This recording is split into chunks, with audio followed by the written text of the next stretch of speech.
The following is a presentation of the ForceCenter podcast feed.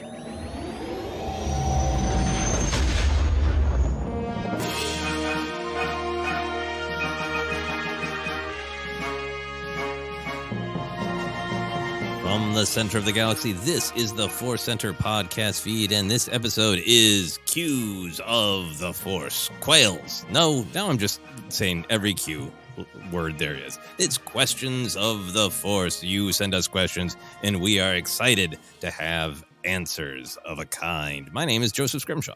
I'm Ken Napzok, and I've always hoped that this was Q*bert, and Q*bert is a Force-sensitive creature for you 80s video game fans. I really want us to just layer in the sounds of Q*bert hopping for the entire podcast and just as a sanity test. Cruel. We don't actually want that. Anyway, we want you to enjoy Questions of the Force as much as we enjoy recording it.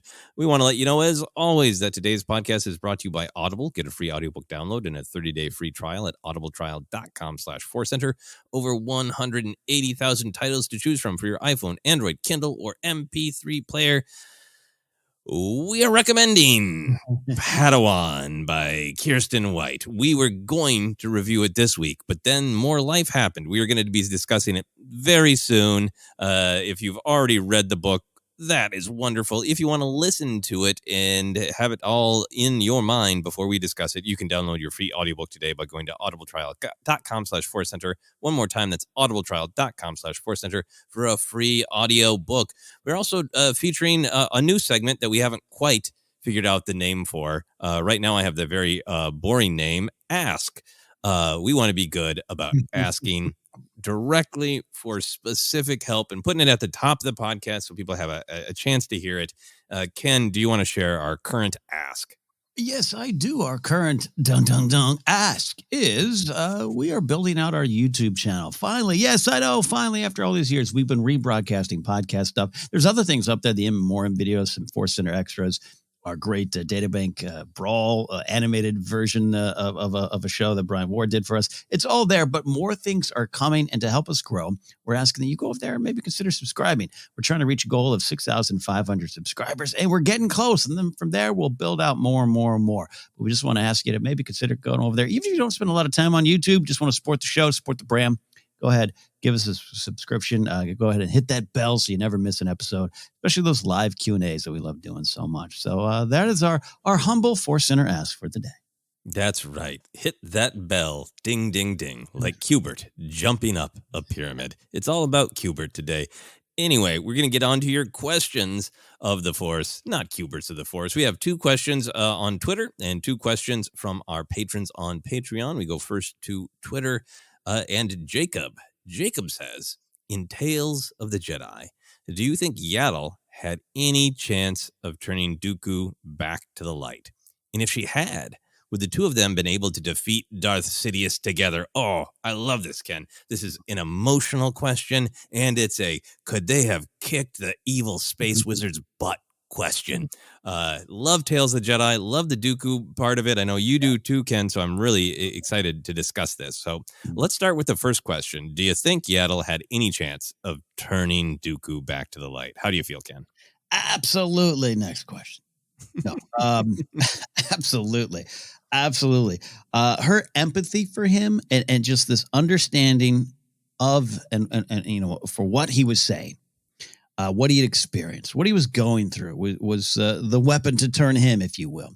I just think it was way too late, not necessarily from her, but from the Jedi overall. I think when you're examining the Jedi in this time period and what a lot of what these three Dooku episodes are doing, there's a lot there. We discussed them. Check out our review. This might be a little general sweep through the themes, but the Jedi Order has this. It's rigid, right? We know this. So that's part of the Star Wars discourse when you talk about the Jedi for a while now. That's what Lucas was saying. But when you aren't allowed to openly discuss some of these doubts, you aren't given a chance to maybe explain yourself and explore your own position, the rot can fester, as opposed to having an understanding, having a better way forward. But that can go both ways. That's where the Order is suffering. That's where you and I talked about those rules, and I gave that silly example of I only cross streets at traffic lights. But if someone on the other side of the street needs my help and I wait to go to the traffic light, the rule is hurting me and them. And I think that's where the Jedi Order is, to boil it down as simple as possible. But Yaddle had that, what she was saying at the end. You were right. It was a little bit of a mission of guilt for the Order, a little bit of yes, the stuff you were saying was there, but it was allowed to fester in Dooku. And this all makes it a lot easier to believe someone. I'm talking from Dooku's perspective. It's a lot easier to believe someone when they say, oh, the Jedi and their narrow dogmatic views. You focus on that, not the intent of the Jedi, which you and I would argue is one of your favorite things to talk about, Joseph. That's the intent of the Jedi. Their real purpose is still very strong and still very much needed in the galaxy.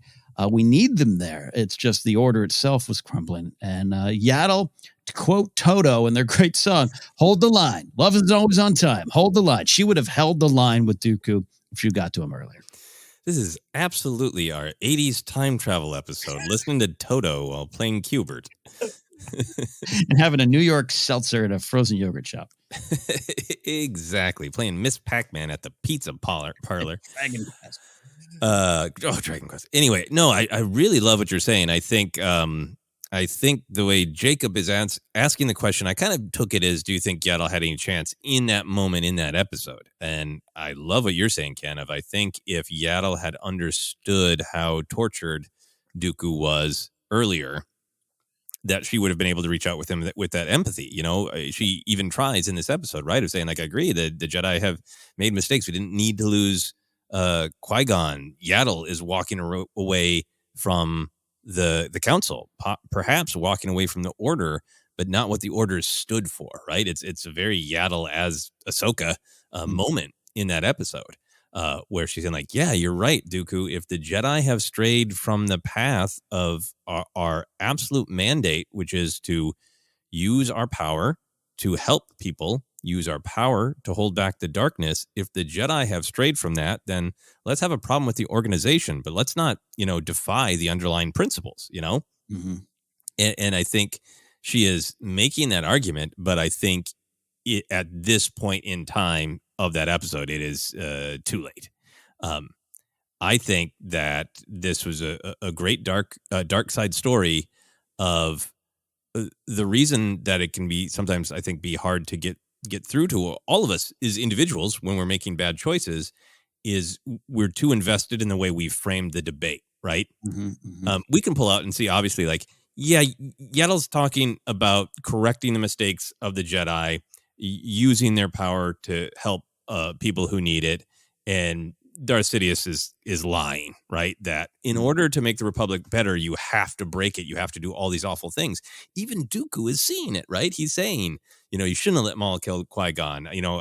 I've betrayed everyone I've ever cared about. And he's wrestling with this idea of, is it worth it? Is the sacrifice of doing these individual acts I don't believe in worth it? Mm-hmm. So then you got to ask yourself, well, then when Yaddle offers him a way out, why doesn't he take it?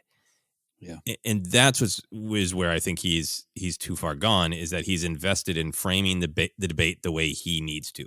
He's lived with the idea for years now, as we see in these episodes, that the Jedi have become weak, that they are puppets that support corruption. They don't use their power to make a difference, and it's affected his ego. He feels manipulated, used. Everything that he wants is to take action, use his power, and make a difference, right? And that's what Sidious is is offering him. Use your power now in a fast, blunt, satisfying way, and it will make a difference. And I think it's really, to me, it's about Dooku not being able to let go of the way he's framed the debate in his mind of action needs to be used, power needs to be used, and it needs to be used now. Mm-hmm. Yeah. Well said indeed. And I guess maybe to be, maybe hit some answer. I think in that moment, Yaddle had not a shot. Yeah. Not a shot. I think it was all too late, unfortunately. Yeah. I think for me, it's also just this. We've talked about with lots of the dark side characters of they take a couple steps down the path. They do some things that are against their belief system for an alleged greater good. That usually Darth Sidious is whispering to him of like, Yeah. "Hey, look, you just kill these two people, and then everything can be set right, and everything will be great. We'll have peace." We often see that of like, okay, it's too late. It's too late for me to turn back. But I think there's this really interesting moment with Dooku here of this idea that goes all through Star Wars of what is strength, right? It takes strength it would take a lot of strength for Dooku to go, all right, maybe I am being played for a fool by Sidious. Maybe I shouldn't have made these choices. That's the great strength it would take, right? Mm-hmm. But Dooku's so invested in the idea of power, strength, and that's what Sidious whispers to him of like, are you going to be weak and give up on our great path, our great design? Yeah. And he's like, no, I won't. I'll kill Yaddle. Yeah. So it's this real manipulation of what is strength. And I think that's a powerful idea of the dark side of lashing out in the moment, sticking to the path you started often feels like the most strong thing to do, where I think sometimes the harder and actual stronger thing is to stop and question what you've been doing. Yeah. Yeah. Look at that speech to Vader at the end of Kenobi, right? I sense that you care about Kenobi. You don't. I'm silly, Vader. You wouldn't steep to that kind of weakness. Yeah. Weak Vader. Well, we've had some fun diving deep into the soul of Dooku and Yaddle's chance to get in there, so we can get to our the next part of Jacob's question. Do you think if Dooku is like, you're right, Yaddle, we will fight for the ideals of the Order, if not the Order itself. I'll come back to the light. I'll make it right, the things I've done. If those two turn together against Darth Sidious, would they have been able to physically defeat him? I think there's a small window where Palpatine sometimes maybe doesn't expect certain things, compassion and empathy. You're just naturally going to give in to hate, right? Oh, you didn't. Oh, and I think you have a moment. You have a spot and a chance to take the shot, so to speak. So that if they get there soon, Dooku turns around and wields the saber on him, and maybe they got it. But I just feel Palpatine's got that edge in this situation, and he's withholding maybe even the entire truth to Dooku of his power, of his X buttons and L1 buttons and all his level stuff. I think there's stuff going on with Palpatine that even Dooku would be caught off guard with. And so that's why, sadly, similar to Maul and Savage Opress, Palpatine knows how to fight a fight 1-on-2 here. I think he would at least get away. Yeah. No, I mean, I think it's kind of important that one of the arguments that Yaddle and Dooku are meshed in that episode is the council too cocky about the possibility of the dark side rising? And Dooku's like, I've been telling you forever the dark side's rising. And Yaddle's like, yeah, you might be right. What I love in their fight is Yaddle's bravery and strength in trying to fight back is impressive. But her actual physical abilities, she's kind of back on her heels against Dooku the entire time. Like I take it that she's like almost overwhelmed by a kind of darkness that the Jedi haven't faced in quite a while. Just like almost repulsed by, the dark side energy waving off of Dooku. So I feel like if she was back on her heels against Dooku, she's really going to be back on her heels against Sidious. Do you think that's a fair take, or am I imagining things? No, I do. I think that's one of the things Palpatine's got going on here. It's just like, it goes way beyond just my cape and my red blades, because we now think he had two. You know what I mean? Like, the true scope. It's that true, once the face comes down, or the mask and the true face of Palpatine emerges. I think Yaddle would be taken aback, sadly, because that's a lot of what's going on. I think with Dooku, which she finally, you were right. So they can't get the full scope. Yeah. I also just kind of feel like, ultimately, maybe if their entire fight strategy was one of them escape and the other holds Sidious off, maybe. But if they both turn together, like maybe they could succeed and one of them gets away and blows the Sith horn to let the Jedi know. Sith alert. But if it's just a straight fight, I think Yaddle is overwhelmed by the darkness in Sidious. It's not a thing the Jedi have been preparing themselves for, even though it should be one of their central tenets. And I think Sidious just knows Dooku's weak spots emotionally and tactically way too well at this point. He's been studying him. He's been manipulating him. He knows he's got his number. Yeah, and that's what he does, right? He has a list of areas he can hurt you, and he's only, I think, defeated when things really catch him off guard. Vader and Jedi, Rey and Exegol.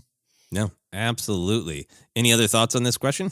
Look, would have been a fun fight, and Dooku's such a compelling character. But don't forget, he made a choice. Yep, I wanted him to make a different choice, but sadly, he did not. We're going to move on to our next question. Thank you, Jacob, for that one. We're going to Aaron Motes. Aaron asks, if ForceCenter was hosting a dinner party for 5 or 6 guests, who would you invite and why?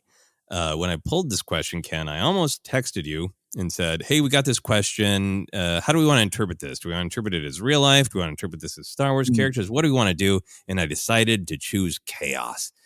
So this question's wide open. I have no idea how you took it. How did you interpret it? Well, it's funny. I went right to characters. I guess you could say, you could have Star Wars guests over. So in that case, I'm, bringing Favreau and his Cubanos over, and we're having a good meal, and we're starting there. We're building up. But I went characters. Okay. Characters. So yeah. Did you go in the same ballpark there? Or? For some reason I read it as like real life, but I made a real life list and a Star Wars characters list. So I'm very curious to see where you ended up. All right. Yeah. So character wise, Sly Moore apparently is who you need at your table. Sly is just live at the party, but I'm not going to invite Sly to my party. So I chose about 6 people here. Yeah. All right. So not Leia, always Leia. And I want General Leia. I want that era Leia, maybe a little bit after Last Jedi, a lot on her mind, but I want that Leia, much like Carrie Fisher at one point was just like, F it, I'm telling you what you need to hear. And I'm going to be funny while I do it. So it's very hard to not mix up the two. That's what Carrie would say for years, right? We are the same. But Leia. Then I want a little bit of it's a dinner party. I want a little class to it. I'm inviting Garza Fwip. I love Garza. Jennifer Beals did such a great job with that role. And she would be able to communicate all sides of the conversation, right? She's able to go to the rarefied air, but her beginnings were probably a little bit in the dirt. And I think she'd be a great, interesting person to have have good conversation with. And as we saw, she understands. She understands the themes of people. And her speech to Chrysanthemum is memorable for that reason. So she'd be good at the party. But then I need a middle. I need someone who's kind of the gregarious one, right in the middle of the table. Just been able to carry the conversations, be entertaining, bring some energy. So I'm going Grief Karga. He'll be going, potatoes. Potatoes. All the other food items hate you because you're the star. So he's right there. And then next to him, it's a twofer here. But I want Obi-Wan Kenobi Clone Wars. Which I feel is that era Kenobi's the sassiest of Kenobis. I think he remains sassy throughout his life, but that Kenobi who trades barbs with Satine, that's the guy we want at this party. And right next to him is Hondo Ohnaka, the other side, because they could go at each other. Hondo could be one of those people that dominates, and I have friends like that where you're like, tonight's not the night for him. We're not inviting him to this event because it's going to be all about him. But I think it'd be fun because I think Grief and Hondo would cancel each other out. And then the final one, it's an X factor to add a little tension to the party. Luth and Rail in disguise. Shop owner, art collector Rail, doing the hand movements, the wig, everything. Just kind of reading the table, but having that underlying tension where he's like, oh my God, I love this food. Pass the gravy. Because the gravy is all I've got in this world. Like, I want him to bring some tension. This is so great because you've picked characters who are definitely charming, definitely going to have an interesting conversation, but also who have specific relationship with food and drink. Hondo's been known to poison food. Yes, yeah. The actor of Grief Karga, of course, famous for you have yourself a stew. So is Grief Karga just taking little bits of food so he can make a later stew for himself and all the quacking monkey lizards that apparently live on his planet now. Yeah. That is great. We have some not surprising overlaps on our list. But I started the exact same place I started with Leia. Leia at any age would be fascinating, but been around the galaxy a few times, seen some stuff. Older general, princess, Jedi Leia would definitely be the one that I would want to be the kind of leader of the party. Look, almost any Star Wars questions, which character? One of my answers is going to be Obi-Wan, but I agree with you. He's the character that we have seen enjoy sitting down, having a drink, having a chat. We know that he loves verbal sparring. We know that he loves to poke and prod and see what people really think. And we know that when he gets kind of offended, and he's very clear about his own opinion, right? Great banter with him and Satine. He's a dinner party MVP as far as I'm concerned. Yes. Then I wanted to shake it up a little bit and be like, who is somebody who you feel like would be the life of the party in a really supportive way, entirely charming by themselves, but would not dominate, would be utterly charming, but make sure that there's room for everybody in the conversation. And my mind went to Mr. You're doing great, buddy. Share his jacket, Poe Dameron. Oh, yeah. Absolutely. Right? Like, his Poe's just going to bring people in. He's going to make it warm and friendly. He's going to be completely honest and say what he means to. And then I thought we need even more honesty. I think we need to offset all of these sly, intelligent people. Somebody who's going to be brutally direct. There are plenty of options in Star Wars, but I want B2 Emo there to just shout what he needs and feels. And I want a droid perspective at this table for sure. And then I get down to some hard choices of who to invite, because how many did I use? 1, 2, 3, 4. Only got 2 slots left. I think I'm going to have to go with some wild cards now to really make it an eventful dinner. I want Din Djarin in there. Oh, wow. Partially for the awkwardness of, is this a part in his life where he's willing to even half lift his helmet to sneak a bit of food in there? Right. Will he only drink things from straws? Yep. But then this would be such a learning experience for him about the rest of the galaxy. So that would be fun, of all the things that he didn't know. It's like, but I was told this, but I was told that. Is that a Jedi thing? To see him, his warming relationship with droids with B2 Emo would be great. And then I'm going to close out with the real wild card. I would want to see this. Would I want to experience this? I think so. I don't know. I'm doing it. Jar Jar. Yes. Jar Jar is somebody we've seen at dinner parties. There's a great Clone Wars episode where he is trying to be a distraction with pretty impressive, juggling tricks. That's right. That's right. Well, we've seen him be allegedly rude, according to Qui-Gon's grabbing of his tongue. But it would be great to see his perspective right there with B2 Emo, somebody who doesn't trade in hyperbole and half truth and wry meaning, but pretty blunt, direct meaning. It would be great to have them at the dinner table as well. Wonderful list. You're so right, too. You got to have, sometimes you can have dinner parties and there's people who take the microphone, so to speak, and don't give it up. Even but not bad intentions. Poe, I think, would be the antithesis of that. He'd be like, hey, partner, give me that microphone. This other person hasn't talked in a while. I think that would work. And then the droid's good too. I thought, would L3 be a great dinner party guest? On one side, yes. But L3 is always, to me, heart or processor in the right spot, but maybe one of those people that just can't read the room, right? So it might get a little aggressive, might be a little, you'd have to pull her off a guest. Hondo would say something, but I agree with you, a good droid. So B2 was a great choice.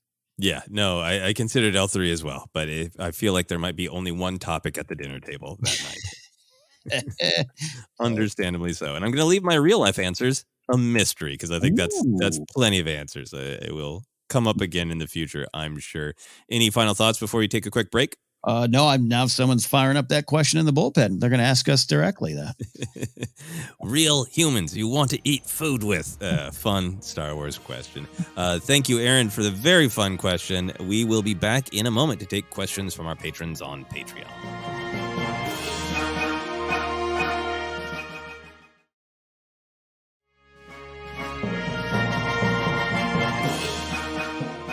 And we are back to answer more cues of the Force. The tension is high. What 80s reference will come next on this podcast? Who knows? We're going to a longer question with some backstory, which we absolutely are happy to get. We love to understand where people are coming from when they ask us these questions. So this comes to us from Adelardo Fuente. Adelardo says, hello, Joseph and Ken. Ahsoka is one of my favorite characters in Star Wars. She started as an annoying Padawan and turned into an amazing champion of the light side. That's why I struggle with her live-action portrayal so far. I like The Mandalorian, but it doesn't connect with my soul like the Obi-Wan Kenobi show did. I hope Season 3 changes that, but let's go back to Ahsoka. When I first saw her on the show, I thought, whoa, it's her, amazing. But then she spoke, and it wasn't her. Something was missing. On the animated side, even after all her hardship, Ahsoka always had a warmth in her voice, the sound of hope, but not here. Maybe it's because of the story, but still. I think Rosario Dawson is a great actress, but so far it doesn't work for me. I know a lot of it comes from my admiration for Ashley Eckstein and her portrayal of the character in The Clone Wars, Rebels, or the audiobook from E.K. Johnston.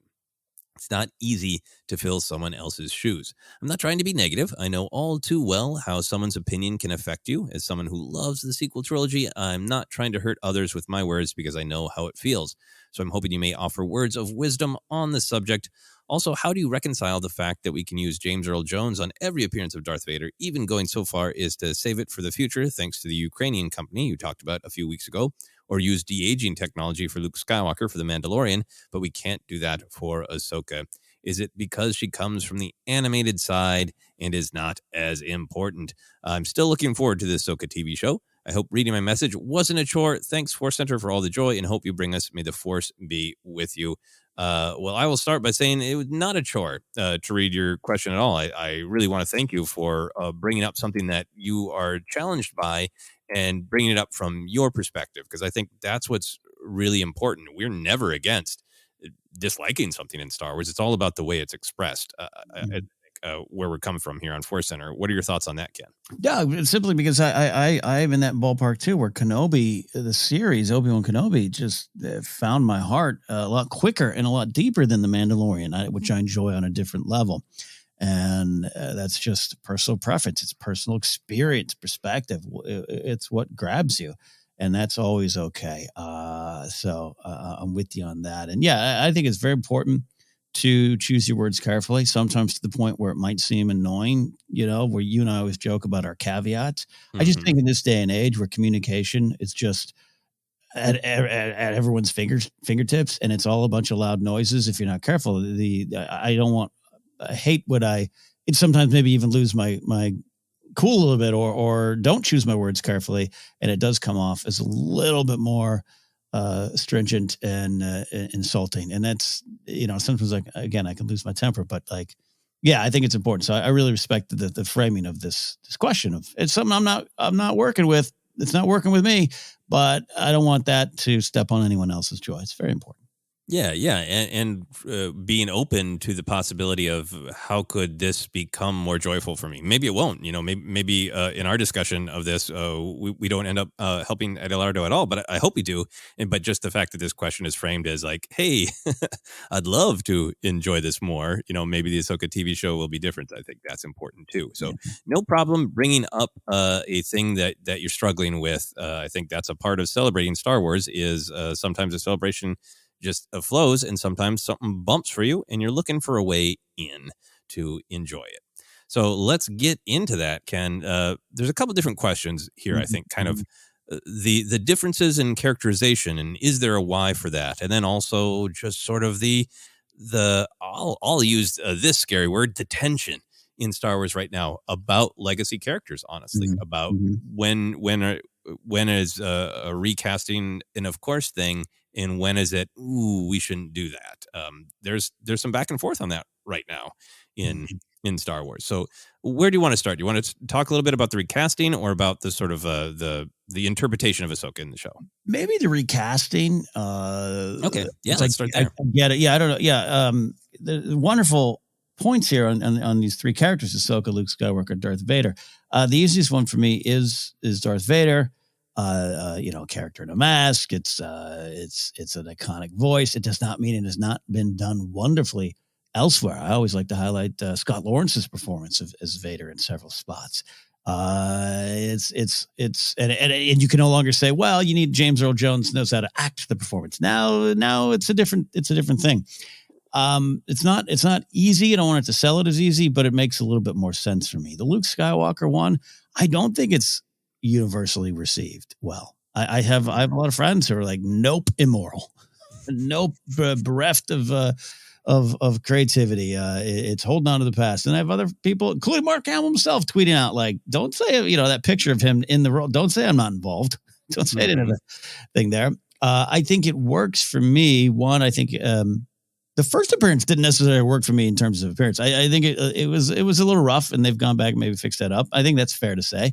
The technology is going to grow, but it does work for me because of who Luke is at this time. I think if it was Farm Boy Luke, you'd have a lot more difficult time making it work. I think more bouncy, real world kind of character versus a quiet, thoughtful Luke. So I think it works on that, but all that doesn't get to the Ahsoka one. I get it.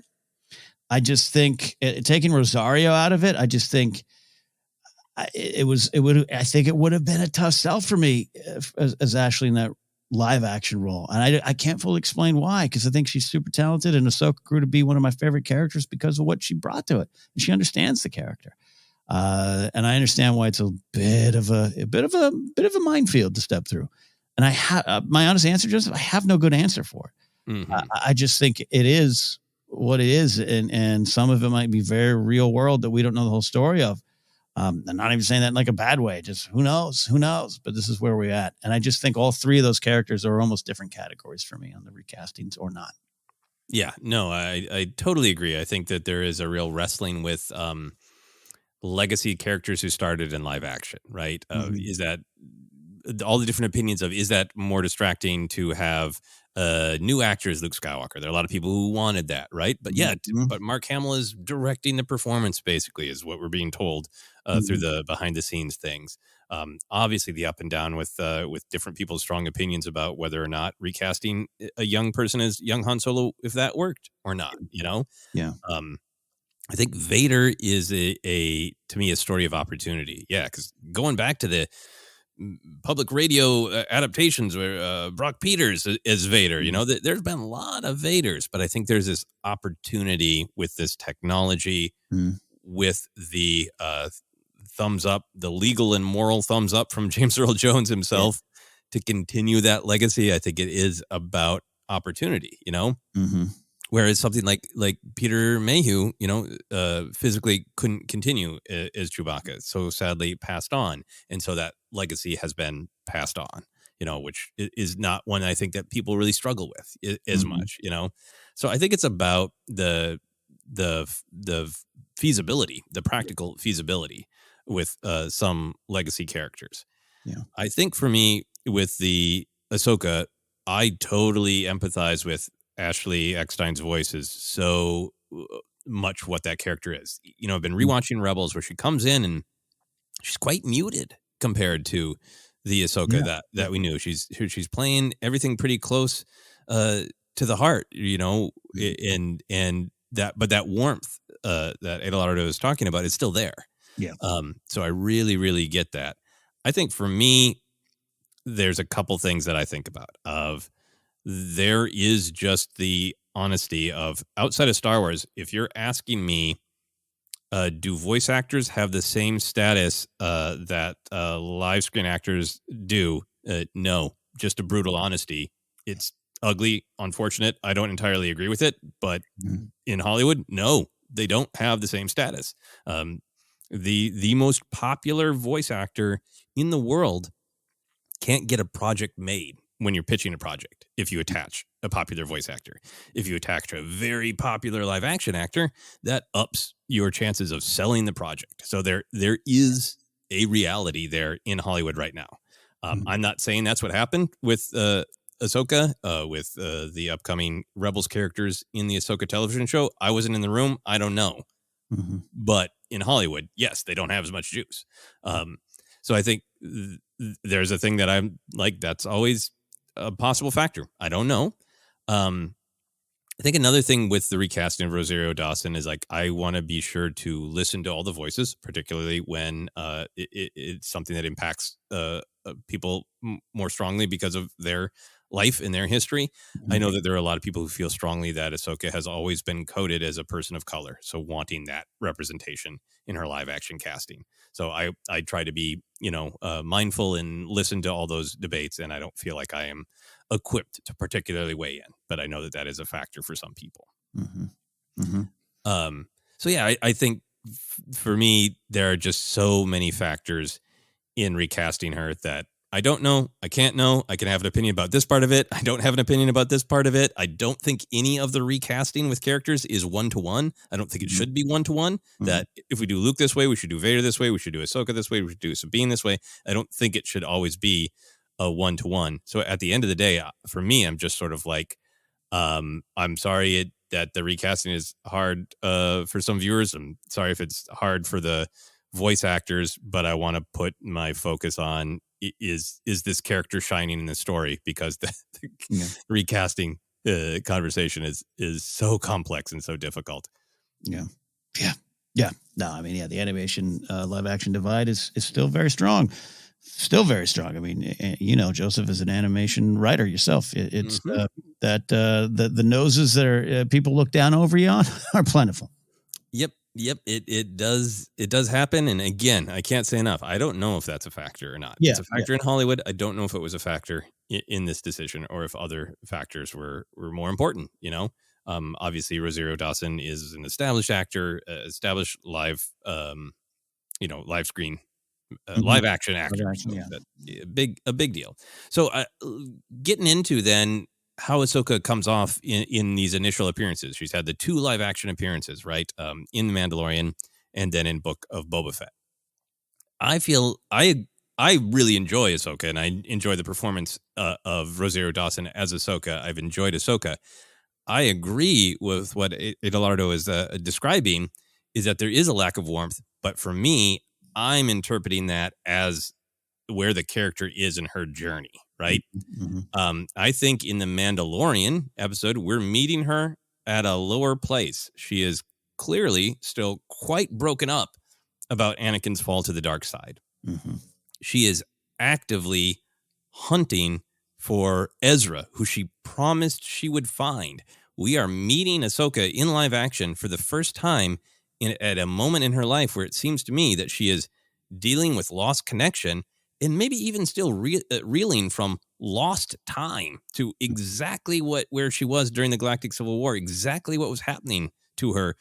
We have lots of theories and strong opinions, but we don't have official answers to that. So I think we're meeting, we met in Ahsoka, who is young, ready to go, ready to work hard in Clone Wars. In Rebels, we met an older, more mature Ahsoka who is sad but resolute that something had to be done. And then in live action, I think we're meeting in Ahsoka who is having a hard time. She's dealing with lost time. She's dealing with lost connection. She is trying to get her feet back under her. And I feel like that is a part of what the performance is. And of course, it's different from the Ahsoka we've known, because it's Ahsoka at a different point in her life. How do you feel about that? I almost could do a sincere and joking ForceCenter well said. That's exactly where I put down in my notes of, even at the end of Rebels, I absolutely think there's the warmth. Ashley absolutely has that in there, but she's a little bit more sober to the realities of what's going on. And by the way, she already dealt with the Jedi Order expulsion / leaving / hey, it was just a test. Sorry, Ahsoka. Hey, our bad. Her heart is heavy. And I think putting her a few years into the future from the end of Rebels, and then again where the post credits, so to speak, on Rebels. What time that is, we'll maybe learn here soon. But I do think there's a sadness, and I do think you're right. She's still resolute in what she's got to do, but there's a little bit of personal pain seeping through in some of that stuff she's saying to Din, and I actually enjoyed that.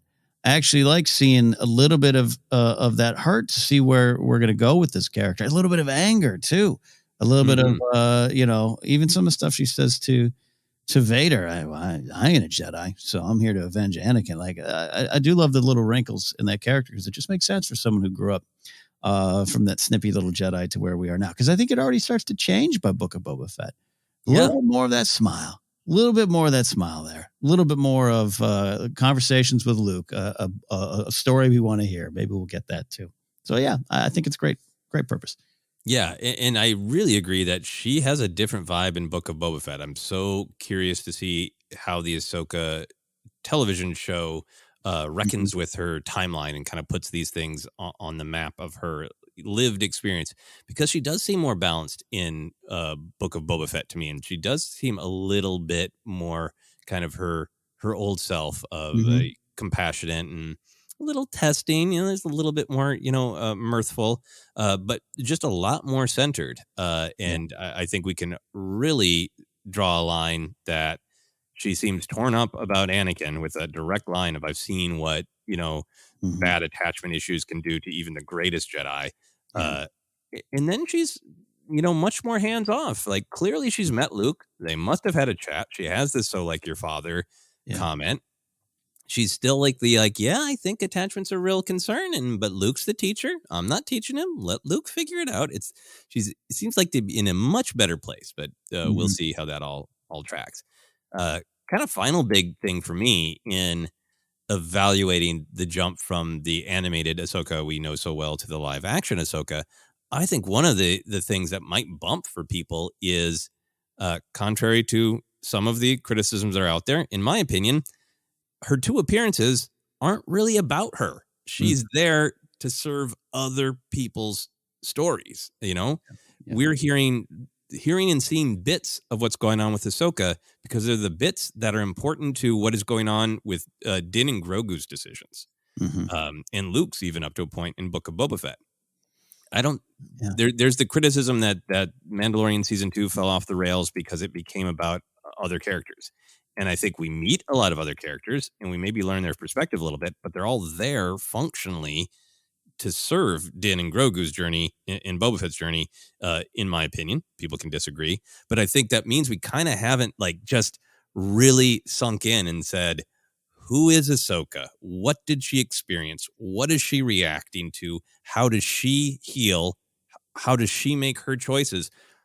We're just seeing the tiniest tip of the iceberg of what's going on with Ahsoka in these 2 episodes. And I wonder if we'll feel the connection to Clone Wars Ahsoka and Rebels Ahsoka more once Ahsoka is the focus of the Ahsoka show.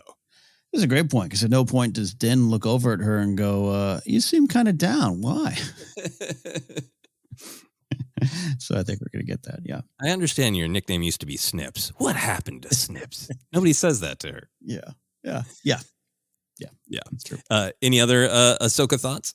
I don't know, to anyone out there listening, this is not, Adelardo is not on an island here. I think the change in Ahsoka was a big one for a lot of people because of what the characters meant to so many. Remember, this is a character that goes back to 2008.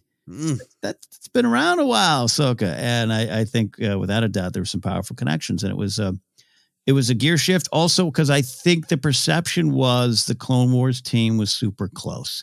And I'm not saying, by the way, that Filoni isn't still close with them. He's clearly used Ashley in the Tales of the Jedi. But I think there's a little bit of broken heart factor. And it felt like, what's going on? Someone didn't get invited to the family dinner. And I think that hurt too. I think that's just a reality. Yeah, nope. And I think it is, I try to remember that sometimes it's just okay to be sad about things and then move on. Yes. And there's a part of me is like, yep, I wish Ashley Eckstein got to always be Ahsoka, but at the same time, there's all sorts of other factors in it. There's things that I'll never know. There valid points on many sides. So I try to embrace, and then I get really excited about these questions of like, well, who is she? Where is a character? Where is she at? And do we get to learn more and look to the future of Ahsoka with great hope? I'm very excited for the Ahsoka show. Love it. All right. Thank you for the question. We are going to move on to our final question from Brian Babcock. Brian says, hello, Joseph and Ken. While we all know that the versions of the original trilogy we watch on streaming or disc are the special editions, I'm curious if you remember that the version of the Phantom Menace released on home media since the first DVD release is technically a special edition as well. Obviously, the most recent change was replacing Puppet Yoda. However, several other scenes were added that weren't in the theatrical edition. I won't list all of them, but for example, when Anakin's cockpit of the pod racer comes loose and starts spinning around, as well as several more racers getting introduced during the opening ceremonies of the race, I recall that nobody seemed to really notice or discuss this when it happened, so I wonder if you recall your reactions to seeing the new scenes. This is really fun. I think it's very great of Brian to not list all the changes, but I couldn't live with that. So I looked it up on Wikipedia, Ken. Okay. Again, to clarify, so this is changes from theatrical version to the first VHS DVD release, or first VHS release, I guess, which is what I have, and the DVD. No, I think the VHS, I couldn't find any record. I could be wrong, but I couldn't find any record of changes to the VHS. What I found is a ton of the stuff that Brian is talking about in the DVD. So the VHS comes out in 2000. The DVD comes out in 2001. And on the Phantom Menace DVD, here's what Wikipedia has to say. Gotcha. So that 2001 DVD, several introductions of other racers are included. Footage of the second lap in the pod race was reinserted. Removal of a scene of Watto screaming Sebulba. An air taxi sequence was reinserted after the arrival on Coruscant. And that's the Jar Jar and Anakin getting in the air car. And then the Blu-ray release in 2011, 10 years in the future from the DVD, there's a bunch of stuff, some technical stuff about the amount of 8% more picture was returned to the frame. The force speed effect of Qui-Gon and Obi-Wan was enhanced. There's a close-up shot of Newt Gunray and Rune Heiko watching a view screen showing the Jedi escaping was replaced for a wide shot with a new effect. The puppet version of Yoda was replaced with a CGI version, which was, obviously the big one. An effects error causing Foden Bede's hand to pass through their vest was fixed. Right after Jabba the Hutt's introduction before the pod race, a new voice is heard from a spectator when the camera is focused on the crowd. Okay. Calls from the Senate to vote now when Queen Amidala puts forward a motion of no confidence have been replaced with the sound of a general uproar. So basically, the DVD has some, pretty significant additions, and then the Blu-ray has CGI Yoda in some very little small tweaks throughout. So that's what we're talking about historically, to the best of my research. Now let's get back to Brian's question. Were you aware of these changes? Were you excited in 2001? What was going on? I definitely wasn't aware of them in 2001. I had a reaction when you mentioned that Watto yelling Sebulba. I remember that. And that's not something that I've lived with for the last 20 plus years. I do remember him saying that. Yeah. Crazy. Does it make you want to get out a VHS player and put in your old Phantom Menace VHS? I have it. Yeah, I have it. I think it's in storage. I don't even know where it is because I had the CD-ROMs that came with it. I carried that around in a book bag. So like when I was producing the schmoes, it was always in my book bag. So I was like, I never know when we need these. And that's from the VHS, I believe. So I got to give that up. I have the first DVDs for the puppet changes. In fact, it wasn't until we did the ForceCenter watch along that remember I was like, oh, that's right. I've never seen the redone Yoda. Never seen it. I've only watched the 2001 DVD. I wasn't aware of them. Some of them I'm learning about now. Even the because I know that the deleted scene of the extended pod race introduction is there, but I didn't know that even in the first release it was that there was more than the movie. So I don't know. I don't. And Brian, I don't know. I just, it could be a different era where we didn't track this stuff as much. I think it was because of stuff like this that people started going, hey, then there's this new thing, YouTube. I could do a video about these changes. I don't think we paid attention until that era. Yeah. Yeah. I think for me, my journey is there was, even with the largely negative reaction from my friend group to the Phantom Menace, when the VHS came out in 2000, Mm. I hosted a party and a bunch of us came and still watched it. See, There was yeah. still that excitement. I think you and I had that same widescreen box collection that came with a book and a strip of film, right? Yep, that's the one. It was a big deal. I think the mood had soured among my, Gen X age friend group by 2001. So I'm sure I watched the DVD alone in my room, where 2000 was still a party. And by 2001, people were like, yeah, no, we saw it in the theater. We had a VHS party with you last year. You go watch that DVD by yourself. The lightsaber weirdo, go for it. So I think that was probably my path. I was actively reading like the StarWars.com, and I was a hyperspace member at that time, to my recollection. So this is one of those great, like, I bet I knew that then, but I don't remember knowing it. It's just been too much time, because I'm sure it was discussed. I'm sure it was mentioned in my memory. If somebody had said true or false, additional scenes were added to the pod race, I would have said, no, it's always been the same. Because I probably knew it then, but I just didn't remember. Mm-hmm. Yeah. It's fascinating. I'm going to go look this up in a little bit more detail. I took a swing through some of it, but it's like, when I saw this question come up, I was like, I knew Yoda switched, but that I was excited about the Yoda switch. You know, in some of the changes in Attack the Clones, I've always remembered, because I remember wanting to be sure to see because as the movie was coming out, the shot of Anakin's mechanical hand taking Padme's hand at the marriage was only in a specific, if you're seeing the theater in a venue where they were able to update it. Right. Yes, that's right. So I remember being aware of that and excited about that. And I was looking at some of the other changes, and this answered a weird emotional question I've had is, as much as I love Attack the Clones, it's up there for me in personal favorite Star Wars films. I've been celebrating it all year for its 20th anniversary. I do think there's some moments that are, that are a little awkward, that show at that time Lucas's lack of interest in digging a little deeper with the actors. Mm-hmm. Or the actor's frustration, or however it happened. I think there are definitely some acting moments that, are a little bit more kind of old school wooden. Yeah. And I say that again as somebody who absolutely loves the film.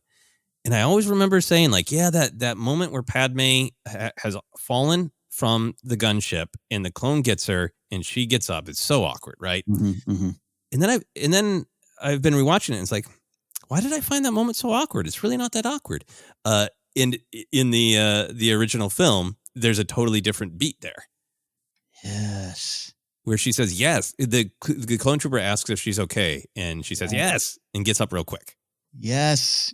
I'm saying yes to the yes. You're so right.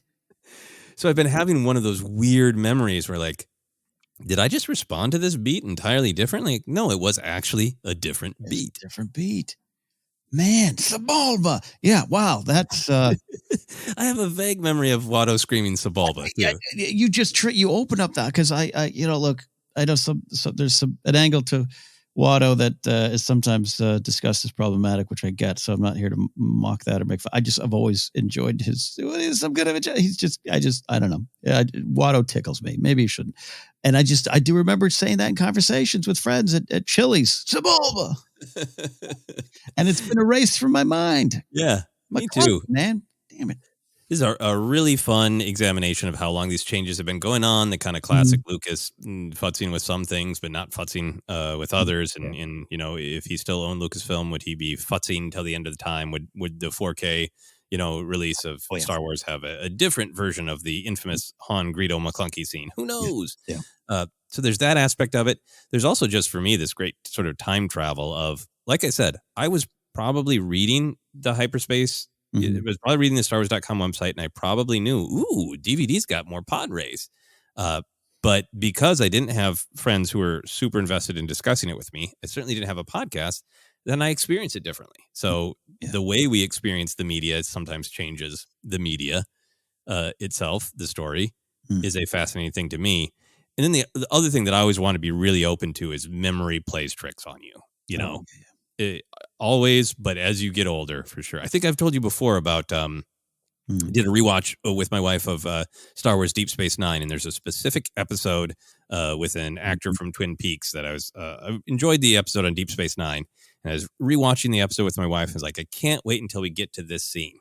And then the scene that existed in my mind is absolutely not in the show. The character describes the scene, but I would have swore on a stack of graves and holy books that the scene was in the movie or was in the television show, acted out, but it was just described by an actor. And that was just one of those real wake up calls to me of like, memory is tricky. Things that we are absolutely certain of are not necessarily accurate.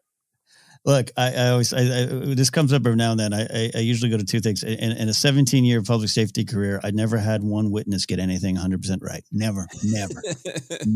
What was Grandma wearing? Green dress, and her hair is black. And then you'd find her in a blue pantsuit with gray hair, like all the time. It's just it never failed. And I always said, like, I was dead certain X-Wings hit that shield generator or hit the shield at the second Death Star in Return of the Jedi. Me and my friend, and every time I bring this up on the show, Joseph, someone will tweet me out. I thought that too. Wow. So it got in somewhere, somehow. Somehow, I don't know, the novelization, I don't know what, or maybe with the implied fear of that shield, and pull up, that's why. And I so loved in Rogue One. I was like, finally, I got to see an X-Wing hit a shield for real. Like, I finally got to see it. Didn't want, poor guy, but I finally got to see it because I grew up thinking I was convinced of that. Convinced, and then probably convinced myself that, George took that out. You can watch so many different versions of the Lord of the Rings films, and sometimes it's either like, I've never seen that before, and you're right, or you just maybe you don't remember it, and you're just convinced that Jackson released a different version, which is possible. Very possible. So I love it. We just track it more. Yeah. So, but now the Watto Screaming Sebulba has been awakened in me, and I think I'm going to be finding some time to Google that. I need to see Watto Scream Sebulba. Did you feel it? Sebulba. Yeah. Any final thoughts on this one? No, great, Brian. I love this. I always say it's shared, unique journeys. We all have our own journeys, but it's a shared story. It's loving Star Wars, and this is part of it. Yeah. And as always, we love hearing from fans who were a different age than us, who had a different experience. And I wonder if for, some of the people who grew up with the prequels and weren't around a bunch of grumpy friends like, frankly, Ken and I were, if there was excitement for everybody knew, everybody's talking about it at school, that the Phantom Menace DVD has a longer pod race, and that's exciting and common knowledge and an of course thing. It might be for people of another generation. Yeah. Great questions, everyone. We have a Power of the Light Side entry. This is a request that we make of our patrons on Patreon to just send in something that they love about Star Wars to celebrate. And if you're a patron, that post is still up. Feel free to add something if you'd like. This one comes to us from a listener and patron, Mark Canope, who we look forward to getting lessons in name pronunciation from in person at Star Wars Celebration. Yeah, it'd be great. Here we go. Mark says, my Power of the Light Side is about me being a relatively new fan. I'm here since The Force Awakens, and from that first moment, I have felt welcome. And while there are gatekeepers in this fandom, I have found other fans that have become online friends. I even got the chance to go to the Dutch premiere of The Last Jedi with one of them, one of my absolute favorite fandom experiences. And of course, the ForceCenter community. I'm so glad I found the podcast and getting to know other listeners in the Discord server. I can't wait to hang out with a lot of them at Celebration next year. Sometimes I wish I had been a fan since childhood, but I also think it's a great thing that Star Wars can find you anytime. And I'm so glad Star Wars also found me eventually. That is absolutely great, Mark. Any thoughts, Ken? I love Mark. I really do. I can't wait to give him a big hug in person at Star Wars Celebration London because he's such a positive presence in our Discord. I look to him as being someone who can sometimes get them, but we don't have a lot of fights in our Discord, but sometimes tensions arise. There's a lot to talk about in Star Wars, a lot to take in. And Mark's one of the ones always in the center going, hey, everybody, we love this stuff, don't we? And I just really value him. And Mark is, from my mind here, is kind of a poster person for this new generation of Star Wars fans. It wasn't just 7-year-olds in 2015 or 10-year-olds or 15-year-olds. Mark was a little older and was like, I'm going to try out this Star Wars thing.